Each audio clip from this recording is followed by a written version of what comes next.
Locmaria Farms. My wife and I started this 8 years ago when I retired. It's not a Scottish word, by the way. It's named after a French chapel in the west of France. There is a chapel called La Chapelle de Locmaria, so I'll put aside the Scottish thing. We have a mission to be here.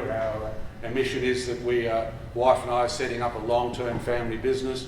We believe this is a business we're setting up for 50 years. As I said, we've been here 7 years, and we're on a very strong growth pattern. And subject to how smart or how committed our family is, it will or won't last 50 years. But we're giving them the basis that this business is a long-term one that they should be capable of growing. Fundamental vision to what we're doing. We come from a point of view as typical scientists. Engineers call themselves engineers. They're really, as I was once described, no one in the room probably knows what this means, but I'll tell you anyway.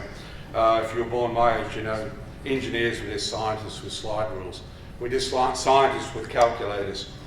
We believe heavily in science. Science is what we do. We look at we look at science. We understand things. We measure them. We change our way of life we change how we do things based on how that progresses.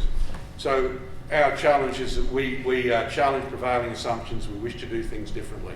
And what you're going to hear today is part of how we've chosen to do things differently in an industry that we don't basically understand. I wrote myself a little note here to say that I was just trying to point out to people just how little I understand about the industry I'm investing in. And it was only about 6 or 7 years ago that I realised that a drenched sheep hadn't been out in the rain. I didn't understand. You really need to understand how little I understand.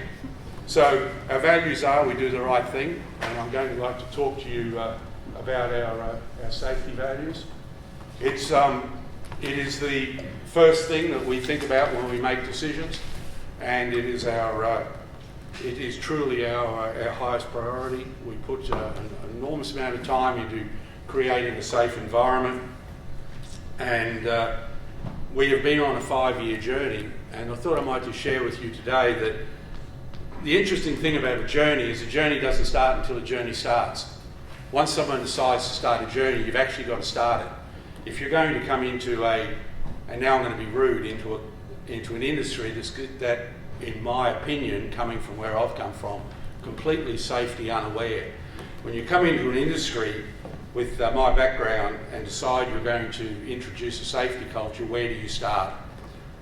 We started on the theme of the unexpected release of energy. We decided that how do most people get killed most often? Most people get killed most often when things go unexpectedly bang. When something happens, when you get this unexpected release of energy that you weren't planning on. So our journey, we went through electricity, we went through infrastructure, we went through machinery, we went through working at height. We've been working our way down those lists now for the past 7 years that we've been operating. And we audit, we run external audits. We've had a lot of success bringing in Farm Safe Australia to review what we've done. We're now with a system with our regular toolbox meetings. Our team get together on a regular basis, discuss what they're doing in the way that any industry does these days.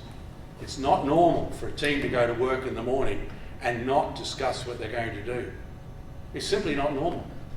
The normal practice in any industry that I've been near is that people get together and they talk about the safety aspects of what they're doing. And they get one another's input and they take those to account. Toolbox meetings have been a very important part of what we've been doing. The journey will never end, we understand that. We'll always be fighting it, and we'll be working forever. We are not perfect. Last year we had 2 lost time injuries, 1 medically treated injury and 1 high potential incident.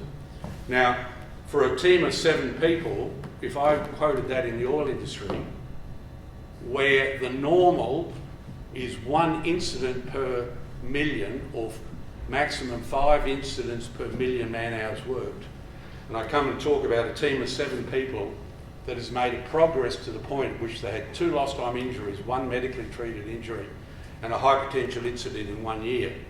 It is at least 100 times worse, 123 times worse, I calculated it.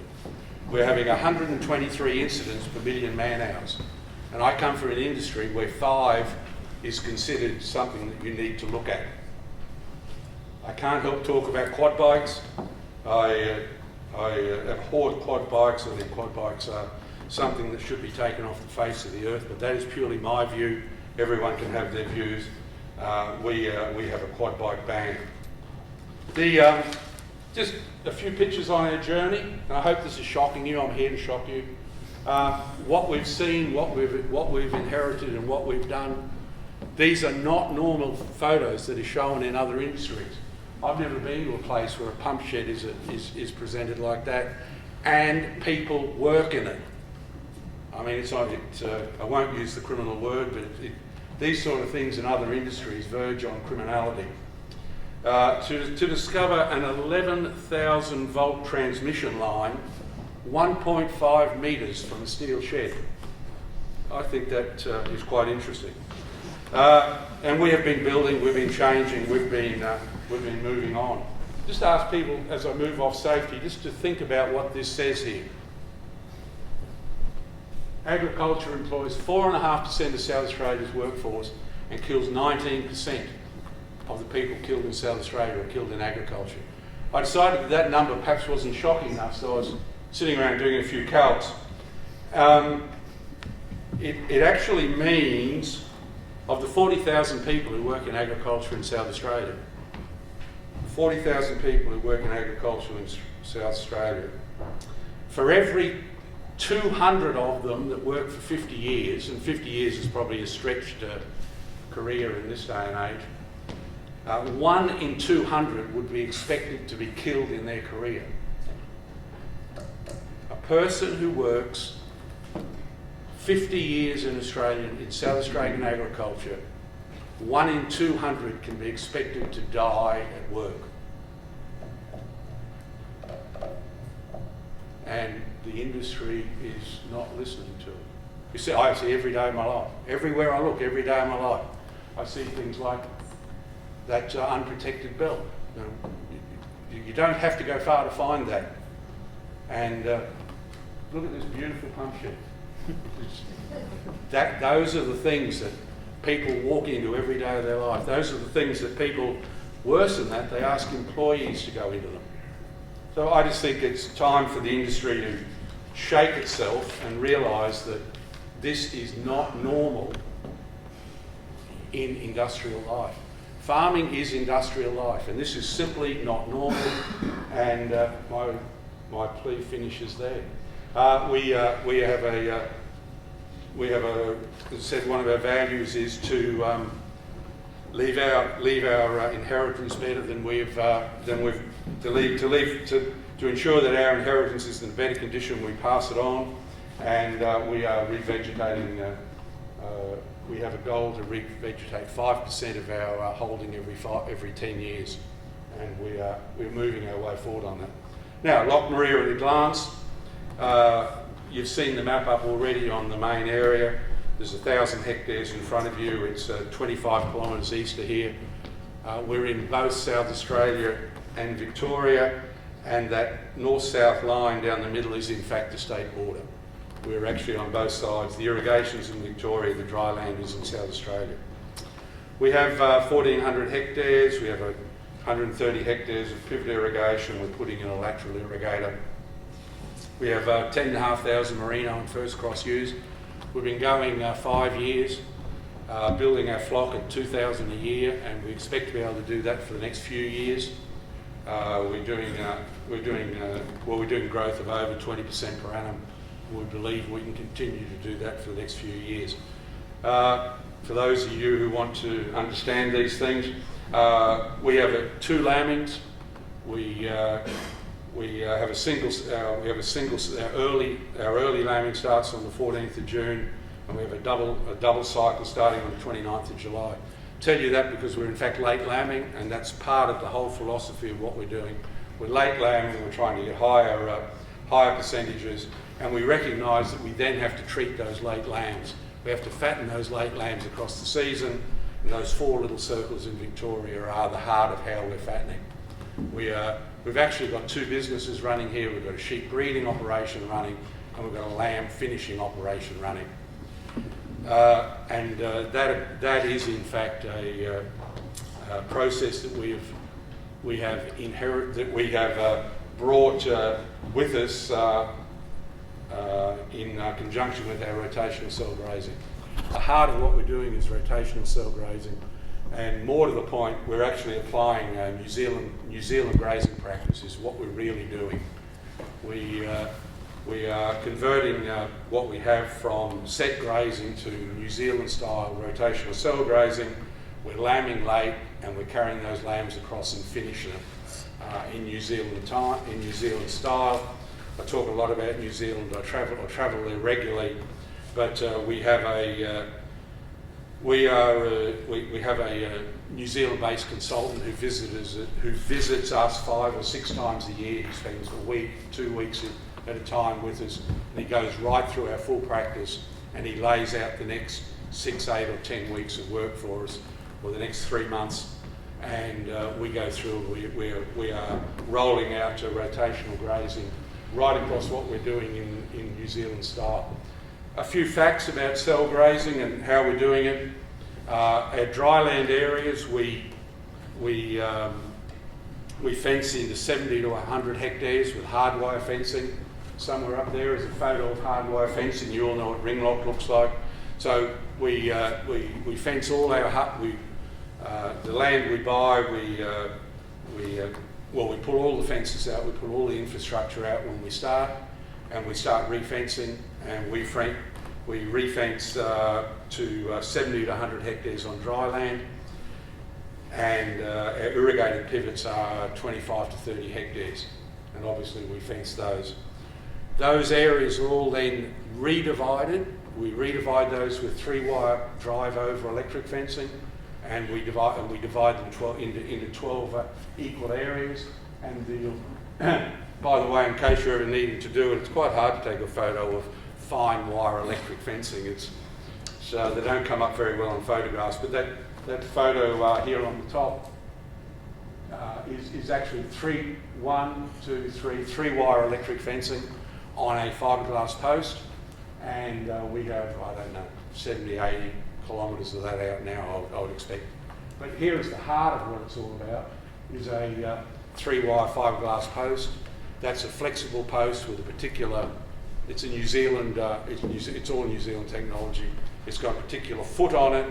You we drive that post in, run three hot wires on it.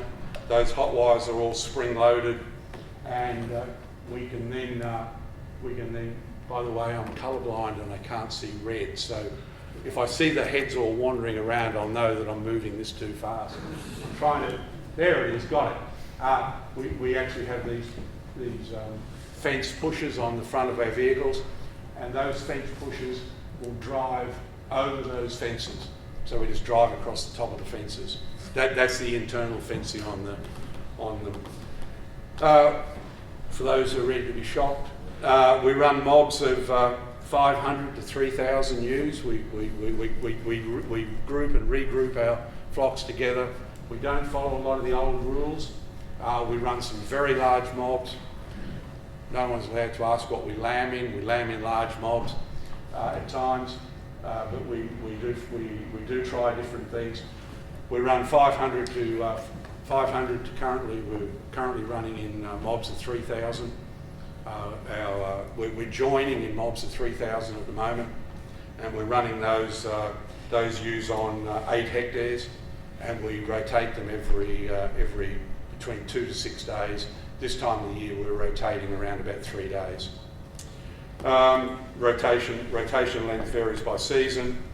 I think the important thing of what we're doing, and just as it keeps saying, I'm looking at this from an outsider, from someone who's come from outside the industry and simply got an engineering training, so I look at numbers and I just see what numbers say to me.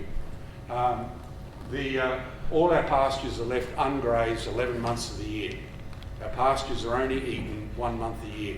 I think that's an essential element of what we're doing. We rest our pastures for 11/12 of their life. Probably the next point is that which has caused the most debate, almost the most debate and the most angst in our team, pressured water. We have a fully pressured water system. To provide the quantities of water to the number of points, the only way this is done, you must have a pressured water system. We run our system at about 450 to 500 kPa, about 60 to 80 psi, and so we have a pressured water point in each subcell. So each of those hardwired areas will have 12 water points in it. And I thought I'd actually show you a photo of what and then when we move the flock, we move the trough. We have 100-litre plastic troughs, and every time we move them on, we move 100-litre, we move 1 or 2 100-litre plastic troughs. So as we move on, having a bit of a look at it from the air, I think you've seen some of these in the previous presentation, but you'll see there we are. There's around about 100 hectare of dryland cell grazing where we have been. With the point which you're grazing, you'll see each 8 hectare block has been individually grazed. That 8 hectares at that stage hadn't yet been gone into.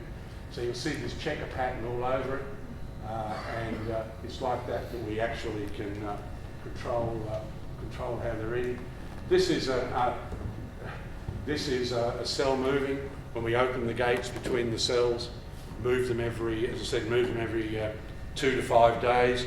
When we open into the new cell, and it'd be typically here I'm switching back and forward between dry land and irrigation, but here we are moving them off here's the residual that they've come off on a pivot.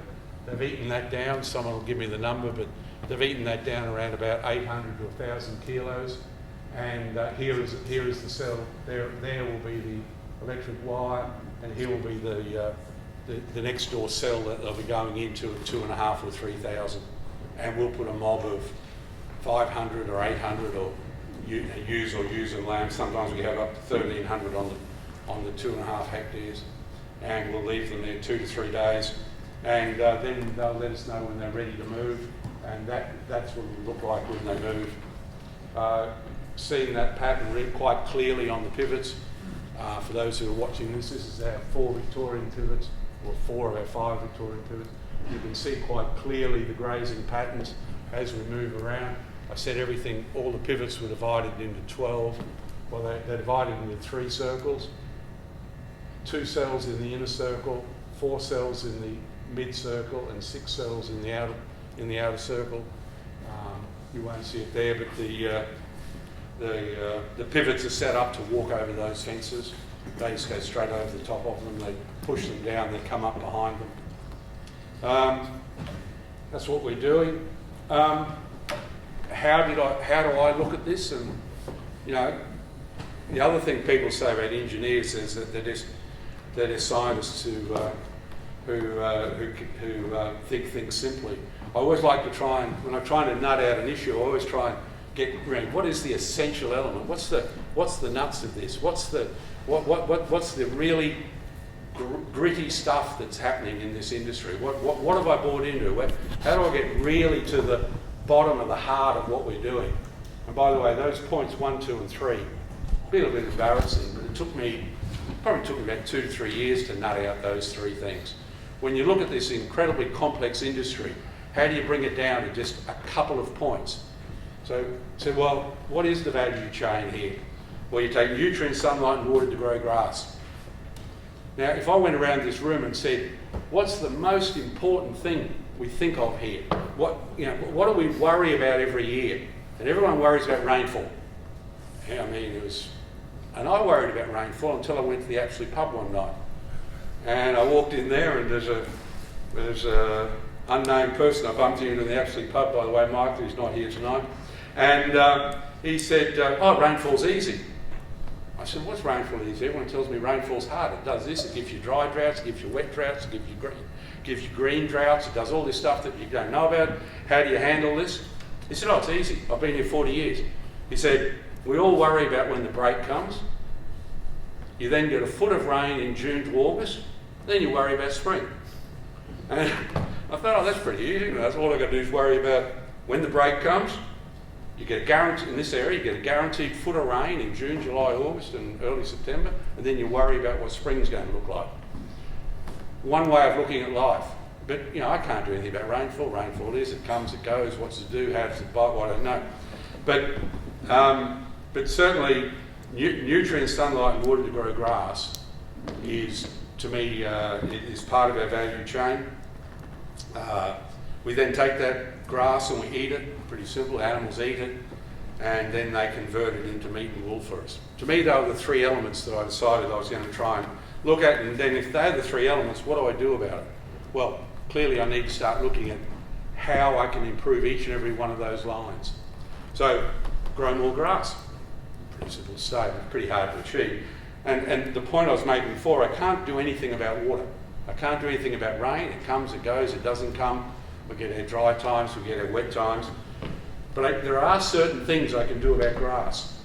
I can affect, to some extent, the amount of grass I grow. Eat more grass. It is thought that in the southeast, from the reading what I do and from what I look at the pasture cuts and so forth we do in our place, that in an average year in set grazing, a third to 40% of grass is eaten, over 60% is lost. So what can we do to try and eat more of the grass we grow? So that's what I thought, well, okay, grow more grass. Once you've grown the grass, eat more grass, and then you work on improving the conversion efficiency. If I can get a kilo of product from less grass, well, maybe I can. Probably the essential element that I really wanted to pass on this afternoon is you can do nothing about all that if you don't know what you're already doing. I say to anyone here, well, let's grow more grass. How much grass are you growing? How do you know how do you grow more grass when you don't even know what you're growing? How do you eat more of the grass you've grown when you don't actually know how much grass you're eating? How do you improve your conversion efficiency when you don't actually know how much grass it takes to produce a kilo of product? We set ourselves a goal 5 years ago to convert our first goal was to convert at 40 kilos of dry matter per kilo, and we will reach that this year. This is the first year that we're going to actually turn off product at 40 kilos of dry matter per kilo. It's around about half of where we should finish. If this thing is really working, if you've got a really good, according to what I read, I've told you I don't know anything about this industry. I've talked to a lot of people, I read a lot, I watch television, I wander around. I think that 2/3 of everything I learn by wandering around in New Zealand, because they're hard and tough, and they don't have the options we have, and they've got to make do with small land areas. You go and try and buy, what numbers are talking about, 50,000 hectares in New Zealand, you'd have half the South Island. It's tough to get going. So people have learned how to do better, how to do more with less, and if a really high performing enterprise in this area should be able to do a conversion in between 30 kilos to down as far as 25 kilos and carry a maternal. If you're not carrying a maternal, then you should be starting to think of 10 to 15 kilos. If you've got to carry a maternal across the year, then you should be looking to try and achieve 20 to 25 kilos. We're currently doing 40 and actually feeling pretty good about ourselves. So, if they're the three things we're going to do, what does Locmaria do? So, First thing, grow more grass. What do? We've done a lot of soil testing. We optimise fertiliser. You know, we don't just order the fertiliser truck every year. Before we do, we run soil tests, calculate it up, look at it. You know, engineers can't help themselves. You've got to calculate. If you're not calculating, if you're not using your slide rules that was said, something's happening. You're not working. So we always want to calculate. So before the fertiliser truck comes, you want to calculate how much you're using. Now it's the sort of thing that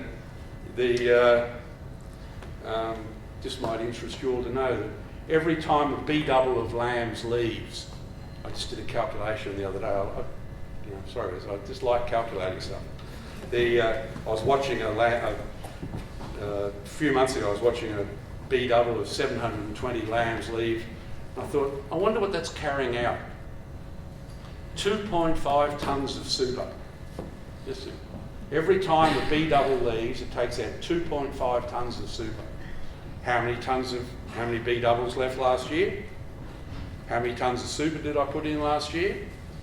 It allows you pretty quickly to calculate, oh, I'm only using 30 to 40% of the super I put on. Where'd the rest go? I mean, that's stuff for agronomists to think about. But, optimise all of that. Irrigation, like just virtually all irrigators down here now, we no longer go along with a pointed stick and poke it in the ground and work out when the pivot should go around.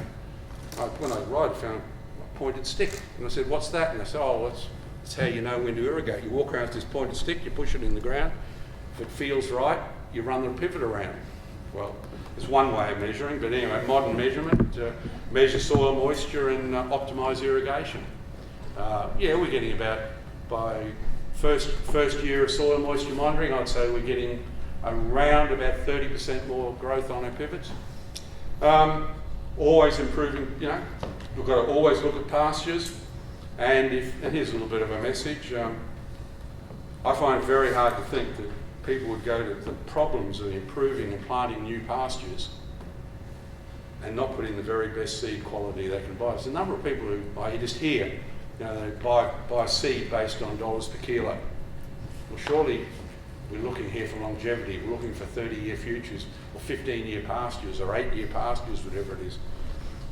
We have a very strong view about making sure that we are putting in the specified seed of certain quality. Look, the big thing, all of that's a little bit of a sideshow. The really big thing we're doing is rotational cell grazing, and that's all about eating more grass. Well, I know that we started out eating about 25 to 50% of grass grown. I think it's that sort of number. I know that, I'll show you in a moment, that we grow about 12 million kilos of grass a year. And then how much of that do we eat? Well, I can sort of calculate back from how many bee doubles went and how much is in a bee double and what it is, and the number is, the number was sitting around 25 to 30%. So we're eating about 20, and most people are doing that. They're eating about 25% of the grass grown and allowing 75% wanders around, blows around it. It actually, some of it will go back and put carbon back into the soil and all sorts of things. But we're not eating, as an industry, we don't eat very much. We're rotationally cell grazing, as I said, and the whole focus of that is to eat more of the grass grown. And we know we'll never get above 100%. That's the limit. Although the first time I tried calculating it, I did calculate that we ate on our test areas, we were eating 135%. I was pretty sure I had my calculations wrong, but I now know that we think our test areas were getting over 2/3, so we try and understand our rotational grazing efficiencies, how we're going with it, and you don't need to understand agriculture to do this. You simply need to understand a few basic industrial processes. And so if you take away a message, it's that we're just applying industrial processes to what is essentially an industrial process, to an industry. We've got to improve our conversion efficiencies. But like what an earlier speaker said today about we're trying to improve our genetics through ASBVs. I like what an earlier speaker said today about don't like large U's. All the calculations I do, sorry about the word calculation, all the calculations I do show that the highest return on investment is from smaller U's. Just the way I look at things, large U's don't seem to give the best return on investment. They give the best return per U, but I'm not sure they give the best return per hectare. Obviously biosecurity, everyone gets to measure their meat and wool production by ANZ or Westpac or NAB or whoever it is. Well, I'll let you know very quickly how much you're sending off. And probably the very last point is the final measure I really look at is financial performance. Return on investment.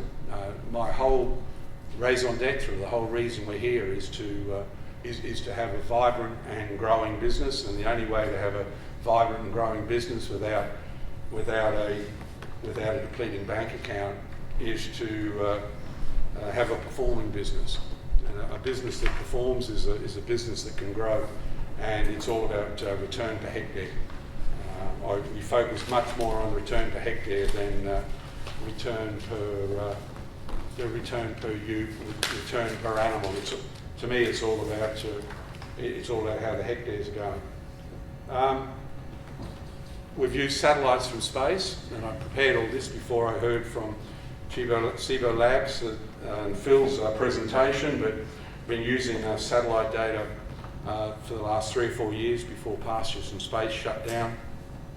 And here is a pasture growth curve for one of the paddocks that we've looked through the records, and we believe this paddock has been grazed continuously for the last 12 to 15 years. Here's around about 20 years of pasture data.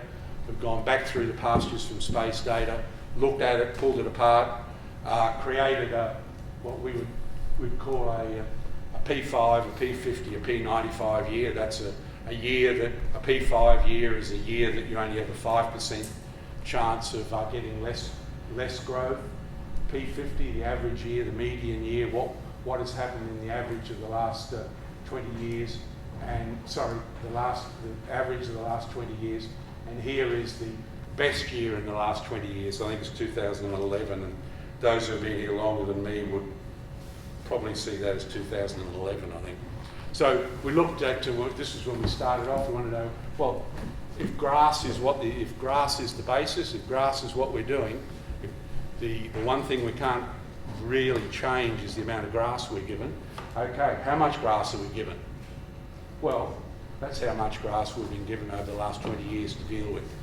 So what we do is plan our business around a P50 year. On a median year, this is what's going to happen. That's how we'll plan our business. If a P95, if a high year comes and 2011 repeats itself, then how are we going to? That won't be hard to handle. The one that will be hard to handle is this line here, which, by the way, is an average of 2003, 2004. We actually have business planning place, procedures in place of what we will do in that year. Once we get into this sort of period, once we've finished hoping about getting rain in spring, how are we going to handle a 2003-4 year? Well, we've got no more insight than anyone else in this room. It's going to be a tough year, but that is what we're able to. We put ourselves in a position to be able to handle, and if it happens, we'll handle it. This sort of data that Pastures from Space has been giving for the past 10 years and have now shut down, it's really interesting if you want to understand your business and how you're going to plan your business, but it's next to useless if you're actually trying to plan your next cell rotation. The data is reasonable over 40 to 100 hectares, but it actually breaks down completely the moment you try and use it over 2 to 6 hectares. And that's why I was so interested in what Phil said today. What the pasture measurement, the whole thing is about, my whole focus is about measurement, but probably is red, but I can't see it. 20 to 40 year, big scale, broad grass growth data is useful for business planning, but it simply means nothing. So all our rotation at the moment is either based on pasture cuts we do, going and looking at a pasture and thinking 1,750. So you look at it and you try and look really knowledgeable, and you go 1,800. Well, the truth is you don't know if it's 1,600 or 2,800, but you've got to sort of look very knowledgeable as you say it, and then people sort of take account of that. But it's an incredibly difficult thing to do. We would love to have a lot better grass growth data. We think we could actually get to the next level in our cell grazing. We're getting a long way down the road already with our eyeing off pastures and just eating what is there and moving them on when we can see dirt breaking through the pasture. But it certainly would be better. Our nirvana would be to have really broad, really readily available data that we could use to understand our pastures better. Let me just finish by saying that this is the way I look at it. This is how I've broken it apart. This is how I view my business, and this is how I view the family business that I'm building for my daughters. I view it as a grass business. I just find it very interesting that the industry chooses to identify with the animal that eats the grass more than the grass they grow. And if we were to really think about what we are, more so than thinking about the fact we're running sheep or cattle or goats, whatever, we're probably, maybe a clover leaf is what we should be looking at, or ryegrass, or somewhere in there. I mean, at the end of the day, we're grass growers. And grass is our business, grass is the limit, grass is the thing that we really can't change much else of.